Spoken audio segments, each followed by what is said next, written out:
Hello to all my friends around the world that watch my videos. Now, I believe this to be a carved, crazy type of, like maybe an asteroid type meteorite. And you see a little bit of fusion crust there at the top. Yeah, and these are carved, okay? And they were specially prehistoric treasures, okay, from the ancient prehistoric people of the New York City metropolitan area. And in each way you turn these, there's going to be something else, okay? And this is just a little group of a few here on the table. I want to show you, and then I have one of this. And I don't know what this material is. But this is a little guy's face right here. You got an eye, a mouth, an eye, and this pointy head. And you see, like it's, there we go. It's some sort of a crystal material, and it goes in.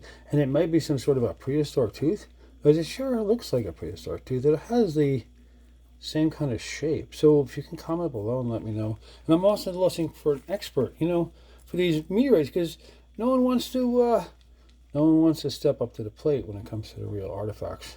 Look at, see how shiny and silver is inside when they made it smooth. Like if you grind this stuff, it will like smear over because it's got the platinums.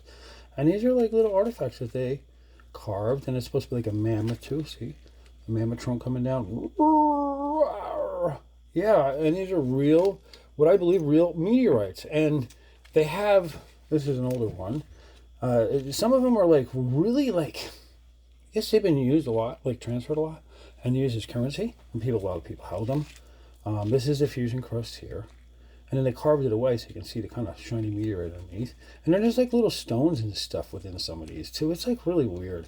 And then this is really nice, solid material inside, but it's like this micro honeycomb type of material. And then here's a piece of it it's more of a fusion crust piece, right? And it's actually like a little dog. And it's like a bird. You see the dog? Ruff, ruff. I'm sorry about the sound effects. And then here's more of the fusion crust side, right? So, and then here's more kind of what would have been the inside of the meteorite side. So it's a little more silvery burnt, and then this side is more of the fusion crust side, right? So that's an example. And like this one is a perfect example. And then this kind of reminds me of, like, the Egyptian dude. Oh, I'm like a sphinx, or whatever what is that supposed to be? I mean, it's amazing carving. And this one, come on, there it is. See the silver inside? This is the bottom, inside of the meteorite, the lower portion. This would have been more up into the fusion crust. So there was a lot of fusion crust on some of these things. Like the fusion crust layer was thick. And then the inside of the meteorite is where all the metals melted into, like lots of it. And then they carved these, That's like you see them? You see? And then when you turn it over, look, watch this. And in each way, it's another figure of the face. See? I'm not kidding you. This is all carved. See how it's cut out? That's all worked. That was cut out into the fusion crust more of the meteorite inside. And in this way, see it? You see the eye here, and the nose, and the silver head? Because that's the inside of the meteorite. You see the meteorite has beautiful inside? And wow, I want to make some jewelry out of this stuff. So there's got to be some experts from around the world, that can help with these Templar treasures. Oh, did I just say that word? Oh, sorry. It's connected with my ancestors, grandfathers, and uncles. I have the genealogy book at the Library of Congress on my mother's side of the family. So this is like a dog one or whatever. And then they left the fusion crust here. See the fusion crust? It's like this really micro honeycomb structure material, and then it's like porous because the metals and stuff has been blown away and it left that like solid structure. And there's like little stones or there's little iron spots within. You see, like this one has like this little iron inclusions, or they're like little crystals. And see, let's see. Come on, it's really out of focus. It doesn't even want to focus right now. Wow. All right, so here's the fusion crust here, and then here's more here, and then it's, it's like a mammoth, right? And then it's all other things. And I have these available, so anybody wants to buy. I believe these are rarest meteorites. Oh, we looked at that one. Here's another one here, right? And it's like has a bird point here. This is all carved, right? And this is the inside of the meteorite. And here's more of the fusion crust up on this side here. So they worked the stones, but they worked these meteorites. Let's focus. They worked these meteorites so that they left the fusion crust into, they left it. The fusion crust is the most important thing. Like even today, like when meteorite experts, fusion crust is like, whoa, it's got to have fusion crust, right? Because if it doesn't have fusion crust, then it's like, whoa, it's just like a meteorite's going to work. See the guy's face? Here he is. Here's the under the eye. There's his mouth. hello everybody. I was once an Atlantean, a really prehistoric one, and we are the ancestors of everyone here in North America above the New York City metropolitan area. Oh, that's what he wants to say to everybody. And then his little friend here, he's right there. You can see the eye and the nose. These are all real. This is not some sort of clinker or some sort of slag from like Bill at the Sterling Museum in Mind. Oh my gosh, I'm going to tell you a little story when we look at this one here. So on May 13th, 2026, just a couple of weeks ago, me and Lance from upstate New York, he's one of the co-founders with us of Archaeology and Historical Alliance of the People in Elite Litigation Systems. And we went up there with someone else, and well, that guy blew up. He wouldn't even test any of these with the XRF laser testing.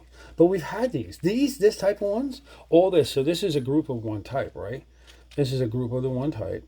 And I took one of these that had like fusion crust, and it was right in the edge of where the meteor was, right? And I busted it up and sent it into the lab.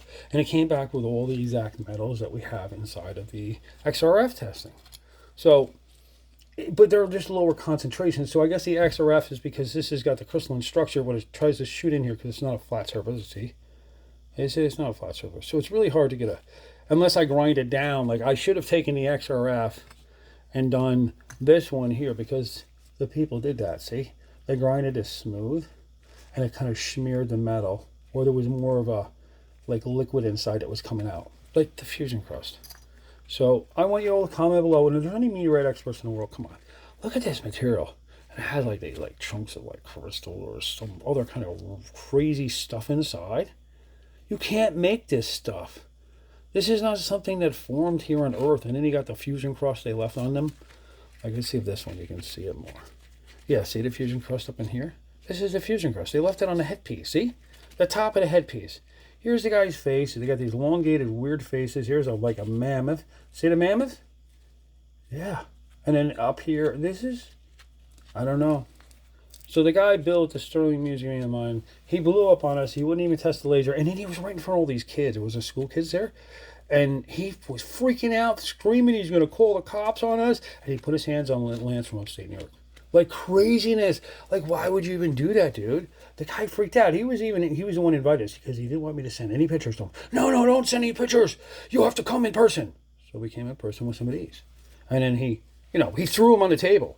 Like, he picked his up. And he's like, this one here, or one similar to this, he picked it up and he threw it on the table. He's like, that's slag! That's slag! And he wouldn't test anything. And he was screaming he's going to threaten to call the cops, and he put his hand on Lance from upstate New York. I mean, somebody needs to do investigation, but he's a gatekeeper of information. He has the only laser in New Jersey. And it's like connected with Rutgers and, the museums and, the archaeologists that stepped down. And then the other one that's there now, what's his name? Bill Sandy. Yeah, William Sandy. Yeah, he knows all about the tunnels in Roxbury, too. Oh, yeah, because these are part of One-Eyed Willie's treasures. Look at the fusion crust they left on the top there. A little bit of the fusion crust, and it's beautiful. And this one's really heavy. This is like, ooh, you should see the metal detector on this one. Pinpointers. Some of them are really like, they're heavier they are, the freaking pinpointer screams. And the ones that are lighter material, they're like this one here is not going to scream as much on a metal detector, because this is part of the outer fusion crust area that was like all burned, and then they just chunked off a chunk of the outside, and it's crazy. And then some of these actually might be, they might be little chunks too, and then they just cut them up and they made little faces. All right, well, thank you for watching. Please like, share, and oh yeah, my partner, Asia Aura 111, she helped reclaim lands in Roxbury and from the Pefito site. That's where they want to bulldoze. Roxbury Township, New Jersey. Yeah, that's where the vaults are for the Templars. They're my ancestor grandfathers, the Joy Genealogy List Library of Congress, that they're going to bulldoze. I'm telling you, I've been working on this discovery since December 7, 2022, anniversary of Pearl Harbor. And I have come across so much corruption, but you can't even get these things recognized, okay? They're like, oh, it's slag. It's glacial till. Yeah, it's just, yeah, this is not real. These are the most valuable meteorites in the world, I believe. Prove me wrong, all right? Because these were treasures. And they're Oak Island pirate treasures from my ancestor grandfathers. You just had to follow the map on the back of the $1 bill. You know the map? The map on the $1 bill that was printed in 1935 by Franklin D. Roosevelt. Oh, there's a real map there, yeah. Yeah, and they made National Treasure 1 and number 2 and Goonies. And it's all real. The history's all real. People, wake up. You got to understand, there's a lot of shit in the movies that's all real. You know, Hollywood and government and everything else is all connected, you know. He who controls the past controls the future. And he who controls the future controls the past. Thanks for watching.